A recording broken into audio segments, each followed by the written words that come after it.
नमस्कार मित्रों, स्वागत करती हूँ आप सभी का। और आज के इस विशेषांक में हम जानेंगे कि मंगला गौरी व्रत को हमें कैसे करना है।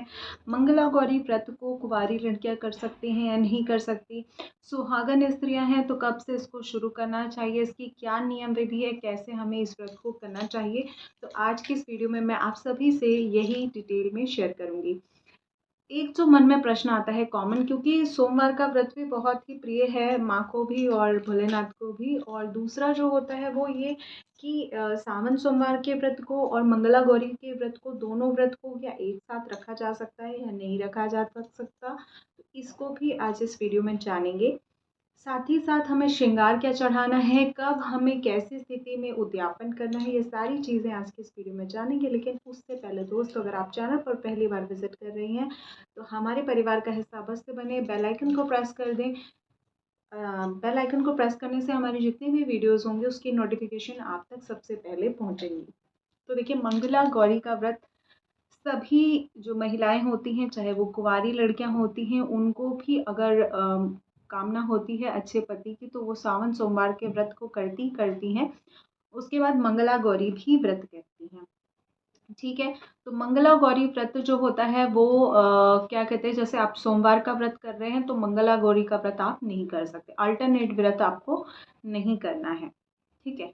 चाहे तो या तो सोमवार का व्रत कर लीजिए या तो आप मंगला गौरी का व्रत कर लीजिए, तो दोनों में से आपको एक ही व्रत करना चाहिए। नेक्स्ट हम समझते हैं कि मंगला गौरी व्रत का संकल्प कैसे करेंगे और इसमें क्या क्या हमें सामग्री चाहिए होगी और हम इसमें क्या क्या चीज़ें खा सकते हैं। तो मंगला गौरी व्रत का संकल्प आपको ऐसे करना है कि सावन का जो पहला मंगलवार होता है उसी से आपको मंगला गौरी व्रत शुरू करना है। बाकी आप किसी से भी मंगला गौरी व्रत शुरू मत कीजिएगा, ये एक इम्पॉर्टेंट चीज़ है, इसको ध्यान में रखिएगा। नेक्स्ट जो बात आती है कि संकल्प हम कर रहे हैं तो हम कितने साल के व्रत का संकल्प करें, ये आपको खुद सोचना है कि आपको कितने साल के मंगला गौरी व्रत को करना है। अगर आप 1 साल का रख रहे हैं या केवल सावन में ही रख रहे हैं या 16 मंगला गौरी, 3 तरीक़ा से रखा जाता है। या तो इस साल आप शुरू कीजिए, अगले साल सावन में जो मंगला गौरी व्रत आएँगे उसमें आप उद्यापन कीजिएगा। एक तो ये तरीका हो गया। दूसरा क्या होता है कि आप सिर्फ सावन के मंगलवार के व्रत को रखेंगे, तो आप 4 मंगलवार के व्रत को रखेंगे, तो इस तरह से आप इसके निमित्त संकल्प कर सकते हैं। या एक होता है 16 मंगला गौरी व्रत को रखा जाता है। ठीक है। तो आप जिस हिसाब से चाहें उस हिसाब से संकल्प कर सकते हैं।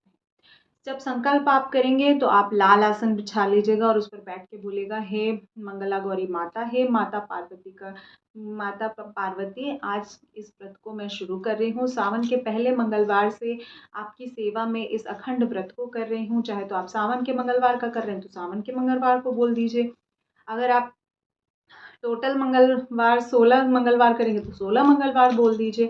और अगर आप केवल मतलब पूरे वर्ष भर के मंगलवार का करेंगे तो आप वो मंगलवार बोल के कि मैं इतनी इस मनोकामना के निमित्त इस व्रत को कर रही हूँ। ठीक है। तो देखिए, मंगला गौरी का व्रत कभी भी मैंने शादी से पहले नहीं रखा था। शादी के बाद ये मंगला गौरी के व्रत को मैंने जाना है और मैंने समझा है। ठीक है। तो आप शादी से पहले अगर कर रहे हैं तो आप अपनी मनोकामना के निमित्त कर सकते हैं। बहुत सारे लोग इसको 5 साल 16 साल भी रखते हैं। 16 साल मतलब तो केवल सावन में वो 4 मंगलवार रखेंगे और 16 साल रखेंगे, तो सावन के ही मंगलवार को 16 साल रखेंगे। तो ज़्यादा लंबा आपको नहीं करना है, क्योंकि आगे प्रेगनेंसी होगी, क्या होगा क्या नहीं होगा, तो आप अपने हिसाब से देख के ही इस व्रत के संकल्प को कीजिएगा। जब आप संकल्प करेंगे तो लाल अक्षत को लाल रंग से रंग लीजिएगा, लाल फूल ले लीजिएगा और कुछ पैसे लेकर इस व्रत के संकल्प को आपको करना है। कोशिश कीजिए कि लाल रंग के कपड़े पहने या हरे रंग के कपड़े भी आप पहन सकते हैं, गुलाबी भी पहन सकते हैं, मरून भी पहन सकते हैं। तो इस तरह से आपको संकल्प करना है। नेक्स्ट, जब आपको ये व्रत करेंगे तो आप क्या मिट्टी की मूर्ति हर बार बनाएंगे, तो ऐसा नहीं है। देखिए, मैं जो पूजा करती हूँ वो माता पार्वती के और भोलेनाथ के जो पूरे परिवार की मूर्ति है या फोटो है उसी में मैं पूजा करती हूँ। ना मैं विसर्जन करती हूँ और ना ही मैं उसकी स्थापना बार बार करती हूँ। गौरी गणेश का भी मैं बार बार स्थापना नहीं करती। लेकिन अगर आप चाहें तो हल्दी की गांठ से, हल्दी से माता मंगला गौरी को बना सकते हैं। ठीक है। और हर बार आप बना के हर बार उनको विसर्जित कर सकते हैं। नहीं तो आप पहली बार बना के आखिरी बार में विसर्जित कर सकते हैं। या माता मंगला गौरी की फ़ोटो भी आती है, आप फ़ोटो भी लेके रख सकते हैं, उसकी पूजा इत्यादि आप कर सकते हैं। ठीक है, इस तरह से भी आप कर सकते हैं। या कोई देवी प्रतिमा अगर आपके पास है, माता रानी के दुर्गा स्वरूप की प्रतिमा है, तो आप उससे भी पूजन कर सकते हैं, इसमें कोई दिक्कत की बात नहीं है। बस गणपति वहाँ होना चाहिए, गणपति महाराज के बिना ये पूजन नहीं होगा, क्योंकि माता गौरी और माता गौरी के साथ भगवान गणपति का विराजमान बहुत ज़रूरी है, उनके बिना कोई भी कार्य निर्विघ्न नहीं होता है। तो ये आप ध्यान में रखिएगा। नेक्स्ट जो बात आती है कि हम इस व्रत को में खाएंगे क्या, तो देखिए आप एक टाइम फलाहार कर लीजिए और एक टाइम आप अन्न खा सकते हैं, लेकिन आपको नमक का सेवन नहीं करना है। नमक यानी सेंधा नमक, काला नमक, पहाड़ी नमक, टाटा नमक, कोई भी नमक आपको नहीं खाना है। बाकी आप सारी चीज़ें खा सकते हैं, ड्राई फ्रूट्स हो गए, चाय पी सकते हैं, कॉफ़ी नहीं पीना है आपको। फिर उसके बाद नारियल पानी पी सकते हैं, सारे जूसेस पी सकते हैं, सारे फ्रूट्स खा सकते हैं, साबूदाना खा सकते हैं, गुट्टू खा सकते हैं, उसके बाद सिंघाड़ा खा सकते हैं। ये सारी चीज़ें आप खा पी के व्रत कर सकते हैं, कोई उसमें समस्या नहीं है, लेकिन आपको मीठा ही खाना है। और संध्या के समय जब आप पूजन इत्यादि कर लेंगे तो आप उसके बाद अन्न भी खा सकते हैं, या सूर्यास्त होने के बाद आप अन्न खा सकते हैं। माता मंगला गौरी के पूजन में पहले दिन आपको कलश स्थापना करनी है, बाकायदे आप 16 श्रृंगार की चीज़ें चढ़ा सकते हैं। जो भी 16 श्रृंगार की चीज़ें, देखिए माता के व्रत में 16 की संख्या का बहुत महत्व होता है। तो 16 की संख्या में जैसे आप डाल सकते हैं उसमें सबसे इम्पोर्टेंट ये होता है कि 16 जो है फ्रूट्स, जो भी आप फ्रूट्स चढ़ाएंगे, जैसे मैं बतासे चढ़ाती हूँ, ये किशमिश चढ़ाती हूँ, तो 16 की संख्या में चढ़ाना है। और वो पूरे 16 जितना भी आप रखेंगे, मंगलवार 16 रखेंगे, 1 साल का रखेंगे, या आप रखेंगे सिर्फ सावन का, तो उसके अकॉर्डिंग पूरा उतने दिन तक वो 16-16 चढ़ता रहेगा। ठीक है। श्रृंगार की चीज़ें एक ही बार 16 चढ़ेंगी जिस दिन आप पहली बार स्थापना कर रहे होंगे। आप 16 चूड़ियाँ चढ़ा सकते हैं, बिंदी चढ़ा सकते हैं, बिंदी में बड़ा पत्ता आता है, इसमें 16 से ज़्यादा ही हो जाती हैं, आप उनको रख सकते हैं, सिंदूर रख सकते हैं। टोटल श्रृंगार की चीज़ें 16 हो जानी चाहिए। ठीक है, तो इस हिसाब से आप देख लीजिएगा। और जो प्रसाद चढ़ाएंगे वो भी 16 हो जाएगी। जो दीपक जलाएंगे वो भी कैसे होने चाहिए, दीपक में 16 बाती को मिक्स करके बनाया जाता है, तो वो भी आप कर सकते हैं। ठीक है, इस तरह से आपको पहले दिन करना है, और लास्ट दिन तो अच्छे से ही करना है, पूरा सामग्री 16 चढ़ानी है, सब आपको 16-16 रखना है प्लेट में, बकायदे भोजन आप 16-16 स्थापित करके चढ़ाएंगे। उसके बाद आप 16 महिलाओं को बुला लीजिए और उनके साथ ही उद्यापन किया जाता है।